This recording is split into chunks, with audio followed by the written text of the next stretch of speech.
Lorsqu'en novembre 1917, Bernard Boutet de Monvel rejoint la 551e escadrille basée à Fès, dans laquelle il est aviateur bombardier, le peintre qui, dès l'automne 1908, avait posé les jalons de tableaux entièrement travaillés à la règle et au compas, et qui, depuis qu'il avait été mobilisé en août 1914, s'était interdit de toucher à ses pinceaux, connaît un véritable choc esthétique. Immédiatement, il écrit à son frère « Fès est une ville incroyablement belle, qu'il y aurait de belles choses à faire ici pour un homme de talent facile. Je compte m'essayer tout du moins à travailler nuit et jour ces paysages. » Ce que Bernard Boutet de Monvel perçoit de la ville séculaire s'étalant sous ses yeux, c'est l'absolue perfection géométrique d'une construction où chaque maison peut se réduire à l'aplat d'un rectangle. C'est l'absolue rigueur de ces lignes dont aucun ornement ne vient rompre les purs. C'est la matière brute de ces murs lépreux sur lesquels la course du soleil étire lentement ses diagonales d'ombre crue. De la terrasse de sa maison, située au cœur de la Médina, Bernard Boutet de Monvel décide donc de peindre Fès à toutes les heures du jour, à 9h, à midi, à 7h et sous toutes les lumières, au soleil, le soir ou, comme ici, à contre-jour. Pour ce faire, et comme à son habitude, il photographie sa composition avec son Kodak Brownie, met son cliché au carreau et en reporte la mise en place sur la toile. Puis, à l'aide d'une règle,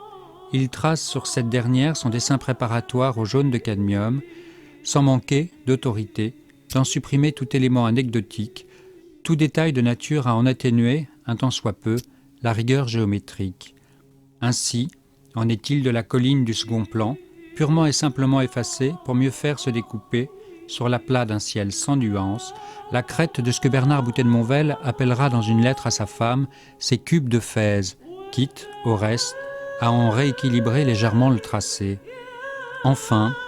s'attachant à conserver son dessin préparatoire en réserve, de manière à nimber d'une lumière affleurante la matérialité fermement maçonnée de chacun de ses cubes,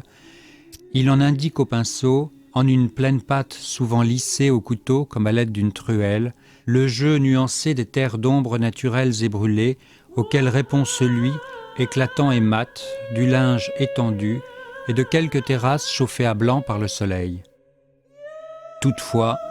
la composition retenue pour le tableau achevé, dont nous pouvons encore percevoir des essais de délimitation sur le cliché mis au carreau, ne satisfait pas entièrement le peintre. Son format rectangulaire, étiré en longueur, en atténue la force. Aussi décide-t-il, bien que son tableau fût achevé, d'en découper la toile sur toute la partie gauche, de manière à en recentrer la composition autour du pan de mur formant au premier plan un triangle adossé à un rectangle et enfoncé dans l'espace du paysage comme un coin. Désormais, le tableau est parfaitement carré,